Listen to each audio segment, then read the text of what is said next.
Good morning guys. दोस्तों हम लोगों ने अभी एमपी और राजस्थान की बॉर्डर पे हाईवे के पास में एक पेट्रोल पंप के वहाँ पे गवर्नमेंट ने एक व्यवस्था करके रखा है, वहाँ पे रुके थे रात में। अभी यहीं पे नहा धो के हम रेडी हो गए।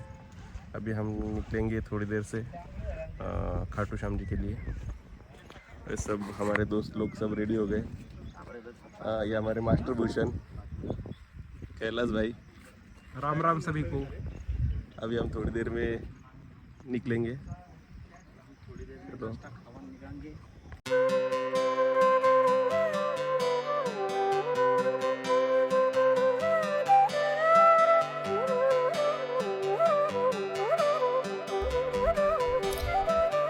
दोस्तों, खाटू श्याम जी का मंदिर राजस्थान राज्य के सीकर जिले में खाटू गांव में स्थित है।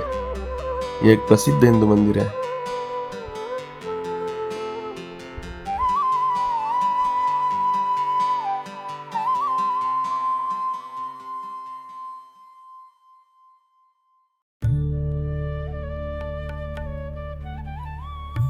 और यह मंदिर महाभारत के एक महत्वपूर्ण पात्र बर्बरिक को समर्पित है, जिन्हें भगवान कृष्ण द्वारा कलयुग में श्याम नाम से पूजे जाने का वरदान प्राप्त था।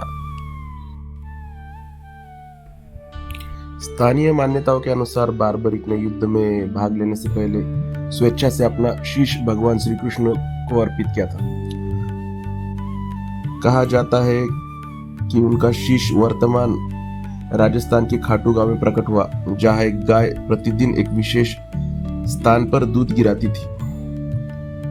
खुदाई के दौरान प्राप्त हुए इस शीश को एक ब्राह्मण को सौंपा गया। मान्यता है कि बाद में खाटू के तत्कालीन शासक को स्वप्न में मंदिर निर्माण कर शीश की स्थापना का निर्देश मिला। मूल मंदिर का निर्माण 1027 ईस्वी में राजा रूप सिंह चौहान और उनकी पत्नी नर्मदा कंवर द्वारा करवाया गया था। माना जाता है कि ईस्वी सन 1720 में ठाकुर जी के दीवान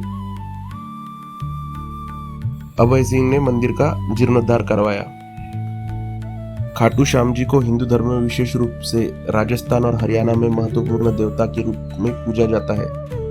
उन्हें अक्सर श्याम बाबा, हारे के सहारे और कलयुग का अवतार जैसे नामों से संबोधित किया जाता है। बड़ी संख्या में भक्त उनकी पूजा करते हैं और उनके आशीर्वाद प्राप्त करने के लिए मंदिर आते हैं। खाटू श्याम जी के मंदिर में प्रतिवर्ष फाल्गुन मास की एकादशी को एक बड़ा मेला आयोजित होता है, जिसमें दूर दूर से लाखों श्रद्धालु एकत्रित होते हैं। इसके अतिरिक्त जन्माष्टमी, ग्यारस और दीपावली जैसे महत्वपूर्ण हिंदू त्योहार भी मंदिर में मनाए जाते हैं। खाटू श्याम बाबा का जन्मोत्सव देव उठानी एकादशी को मनाया जाता है, जिसे भक्त उनके प्रकट दिवस के रूप में मनाते हैं।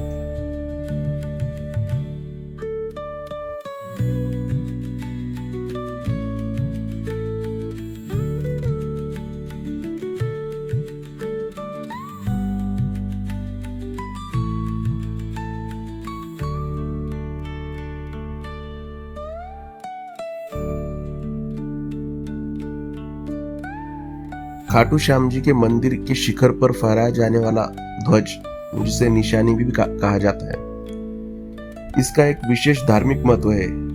यह ध्वज प्रतिवर्ष राजस्थान के झुंझुनू जिले के सूरजगढ़ कस्बे से लाया जाता है। सफेद कपड़े पर नीले घोड़े की आकृति वाला यह ध्वज सूरजगढ़ के एक प्राचीन मंदिर में तैयार किया जाता है और फाल्गुन मास के लक्ष्मी मेले के दौरान खाटू धाम लाकर मंदिर के शिखर पर स्थापित किया जाता है।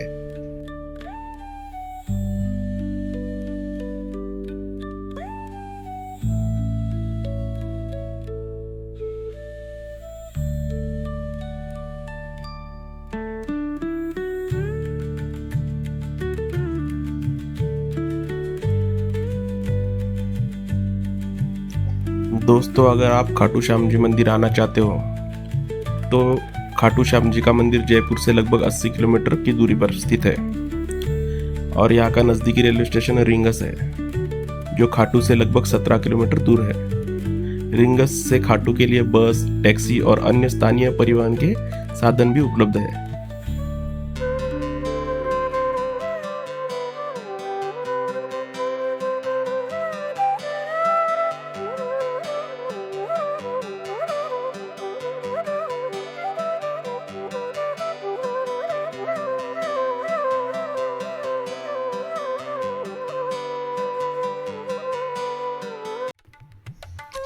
सालासर बालाजी मंदिर।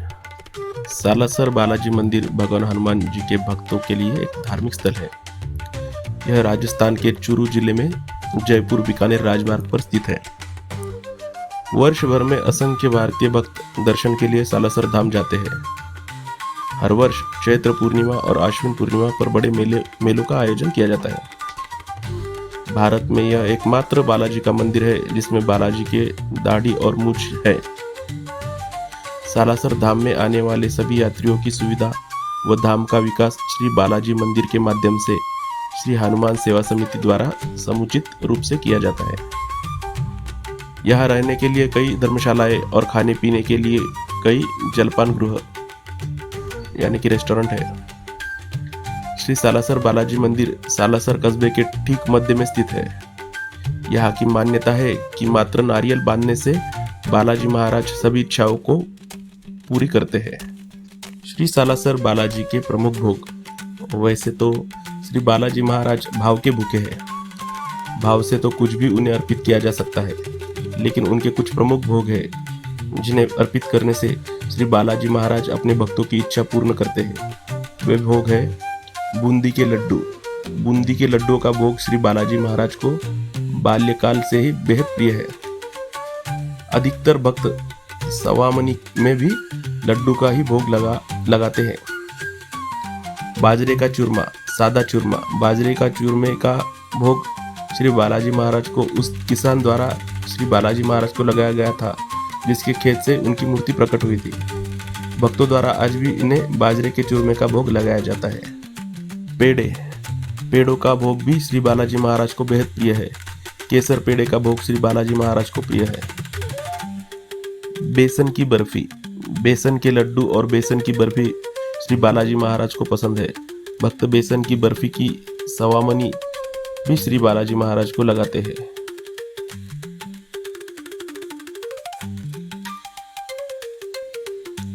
सावरिया सेठ मंदिर। राजस्थान में चित्तौड़गढ़ के पास स्थित सावरिया सेठ मंदिर भगवान कृष्ण को समर्पित सबसे पवित्र मंदिर में से एक है, जिन्हें यहाँ सावरिया सेठ के रूप में पूजा जाता है। एक सावले रंग के दिव्य व्यापारियों, भक्तों और तीर्थयात्रियों द्वारा समान रूप से पूजनीय यह मंदिर न केवल एक धार्मिक केंद्र है, बल्कि आस्था, समृद्धि और सांस्कृतिक विरासत का प्रतीक भी है। अक्सर राजस्थान की वैष्णो देवी कहे जाने वाले सावरिया सेठ मंदिर में हर साल लाखों श्रद्धालु आशीर्वाद, सफलता और आध्यात्मिक शांति की तलाश में आते हैं। सावरिया सेठ मंदिर की उत्पत्ति 1840 ईस्वी सन में हुई थी, जब भोलाराम गुज्जर नामक एक चरवाहे को बादसोड़ा गांव में जमीन खोदते समय भगवान कृष्ण की एक मूर्ति मिली थी। उसी रात भगवान कृष्ण ने उसे स्वप्न में दर्शन दिए और मंदिर बनवाने का निर्देश दिया। दिलचस्प बात यह है कि आसपास के विभिन्न स्थानों में सावरिया सेठ की 3 मूर्तियां मिली: बदसोड़ा गांव, मंडफिया गांव और चपरिया गांव। अंततः तीनों स्थानों पर मंदिर बनाए गए। इनमें से मंडफिया मुख्य तीर्थस्थल बन गया और अब इसे मुख्य सावरिया सेठ मंदिर के रूप में जाना जाता है। भक्तों को धन, सफलता और सांसारिक समस्याओं के समाधान का आशीर्वाद देने की उनकी चमत्कारी क्षमता के कारण देवता को सेठ, एक सफल व्यापारी कहा जाता है। सावरिया सेठ केवल कृष्ण का ही एक रूप नहीं है, बल्कि लाखों लोगों के आध्यात्मिक मार्गदर्शक भी है। भक्तों का मानना है कि वे हर प्रार्थना सुनते हैं, मनोकामना पूरी करते हैं और विशेष रूप से वित्तीय और व्यावसायिक समस्याओं के समाधान में मदद करते हैं। व्यापारी अक्सर कोई नया व्यवसाय या उद्यम शुरू करने से पहले इस मंदिर में आते हैं। मंदिर में व्यवसाय से संबंधित दस्तावेज, ऋण आवेदन या बही खाता चढ़ाना भी आम बात है। यह मंदिर एक तीर्थ स्थल है और भारत में सबसे अधिक देखे जाने वाले कृष्ण मंदिरों में से एक है। सावरिया सेठ को अपार शक्ति वाले जीवित देवता के रूप में पूजा जाता है। मंदिर की वास्तुकला भव्य है और इसमें जटिल नक्काशी, संगमरमर का काम और एक विशाल प्रांगण के साथ पारंपरिक राजस्थानी शैली झलकती है। सावरिया सेठ जी की मूर्ति आकर्षक है, गहरे रंग की भव्य वस्त्र और आभूषणों से सुसज्जित है। मंदिर में राधा रानी, बाल गोपाल और कृष्ण के अन्य रूपों के मंदिर भी है। संपूर्ण मंदिर परिसर का रखरखाव बहुत अच्छा है तथा यहाँ तीर्थयात्रियों के लिए धर्मशालाएं, भोजनालय और चिकित्सा सुविधाएं सहित आधुनिक सुविधाएं उपलब्ध है। अगर आप यहाँ आना चाहते हैं तो ये बात जरूर ध्यान में रखिए कि मंडफिया जो मुख्य स्थान है वो चित्तौड़गढ़ राजस्थान से लगभग 40 किलोमीटर दूर है। नज़दीकी रेलवे स्टेशन चित्तौड़गढ़ जंक्शन है और नज़दीकी एयरपोर्ट उदयपुर है जो 120 किलोमीटर दूर है। यात्रा का सर्वोत्तम समय है अक्टूबर से मार्च और प्रमुख त्योहार के दौरान।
दोस्तों, मैंने इस वीडियो में उज्जैन के बारे में कुछ बताया नहीं है, तो क्योंकि उज्जैन के ऊपर मैं एक अलग से वीडियो बनाने वाला हूँ, तब मैं आपको पूरा डिटेल बताऊंगा, उज्जैन के बारे में जानकारी बताऊंगा।